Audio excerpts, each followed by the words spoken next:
Hello friends, good evening. তোমরা সবাই কেমন আছো? তো তোমাদের সাথে আজকে আমি শেয়ার করছি আমাদের 5th অ্যানিভার্সারি সেলিব্রেশনের কিছু মুহূর্ত।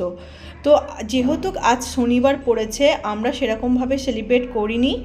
আজকে শুধু আমরা কেকটাই কেটে নিচ্ছি আর ডেকোরেশনটা করেছি। তো কালকে দেখা যাক সানডে আছে কী কী খাওয়া দাওয়ার ব্যবস্থা করা যায়। তো আজকে শুধু এই কেক কাটাটুকুই হচ্ছে, ডেকোরেশনটা হচ্ছে, তোমাদের সাথে আমি শেয়ার করে দিলাম, তোমরা দেখতে থাকো। আর এই দেখো, এখানে আমার মেয়ে তো কেক খাওয়ার জন্য পুরো পাগল হয়ে যাচ্ছে। ওর জন্যই অ্যাকচুয়ালি কেকটা আজকে কাটা হলো, কারণ আজকে শনিবার যেহেতু আমরা কেউ খাই না, নিরামিষ খাই, আঁশ খাই না, সেই কারণে। তো আমার মেয়েই শুধু কেকটা খেয়েছে, আমার মেয়েকে আর আমার বরকে খাইয়ে দিয়েছি, আর আমি খাইনি, আমাদের বাড়ির কেউ খাইনি। সেই কারণে আজকে কাউকে নিমন্ত্রণ করা হয়নি। আর এবছরে সেরকমভাবে বড় করে কিছু করা হবে না, যেহেতু আমাদের পরপর 3টে বিয়েবাড়ি আছে। একটা বিয়েবাড়ি এই সবে গেছে, আবার কালকে একটা বিয়েবাড়ি নেমন্তন্ন হয়ে গেছে। তো সেই কারণে দেখতে পাচ্ছি আমার দুষ্টু কী সুন্দর কেক খাচ্ছে, ও কেক খেতে খুব পছন্দ করে। তো তোমাদের সাথে আমি ফুল ভিডিওটা শেয়ার করে দিচ্ছি, তোমরা কিন্তু স্কিপ করে ভিডিওটা দেখবে না, আর অবশ্যই বলবে ডেকোরেশনটা কেমন হয়েছে। এই দেখো, আজকে সানডে, আজকে আমাদের দুপুরবেলা এইটুকু খাওয়ার ব্যবস্থা করা হয়েছে, একদম সিম্পল কিছু খাওয়ার ব্যবস্থা করা হয়েছে। তোমরা অবশ্যই কিন্তু বলবে যে ডেকোরেশনটা খাওয়ার জায়গায় কেমন হয়েছে। আর তোমাদের আগের ভিডিওটা, আমাদের 18 বছর সুখ দুঃখের গল্পটা একসাথে থাকার ভিডিওটা শেয়ার করে দিয়েছি। তোমরা অবশ্যই কিন্তু যারা এখনও পর্যন্ত ভিডিওটা দেখোনি, তারা অবশ্যই ভিডিওটা দেখে নিও।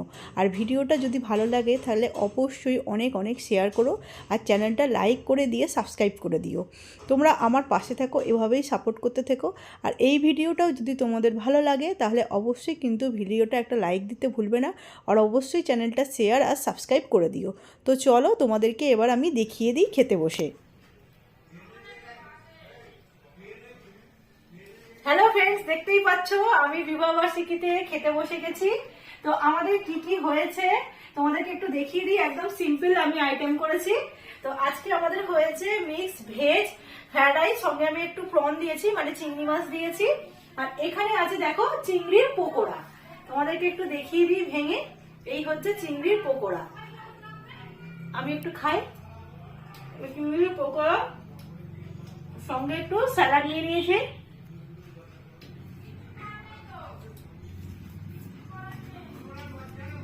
এটা দেখতে খুব সুন্দর হয়েছে, কারণ এতে পেঁয়াজ কুচনো একটু আদা কুচনো দিয়েছিলাম বেসনের মধ্যে। আর এখানে আছে দেখো চিকেন কষা, এটা আছে ক্যাপসিকাম ধনে পাতা দিয়ে আর গরম মশলা দিয়ে আছে চিকেন কষা। আর আছে এখানে একটা গোপাল ভোগ, সঙ্গে নিয়েছি পাঁপড় ভাজা, আর আছে একটু মাজা। ব্যাস এইটুকুই আজকে আমাদের বিবাহ বার্ষিকীতে আছে। যেহেতু কালকে শনিবার ছিল, সেই কারণে আমাদের শুধু কেক কাটা হয়েছিল, কালকে কিছু খাওয়া দাওয়ার ব্যবস্থা করা হয়নি। তো আজকে যেহেতু সানডে আছে, আজকে আমাদের এটাই আয়োজন হয়েছে। তো চলো এবার আমরা তাড়াতাড়ি খেয়ে নিই, আর তোমাদেরকে দেখিয়ে দিলাম যে আমাদের কি কি আয়োজন হয়েছে খাবার দাবারের। তোমরা অবশ্যই বলবে যে ডেকোরেশনটা খাবারের জায়গায় কেমন হয়েছে। অবশ্যই ফুল ভিডিওটা দেখবে, স্কিপ করে কিন্তু ভিডিও দেখবে না। আর আমার ভিডিও যদি ভালো লেগে থাকে তাহলে অবশ্যই চ্যানেলটা লাইক শেয়ার সাবস্ক্রাইব করে দেবে। তো আজকের মতো টাটা বাই বাই, চলো আমরা এখন খেয়ে নিই তাড়াতাড়ি করে।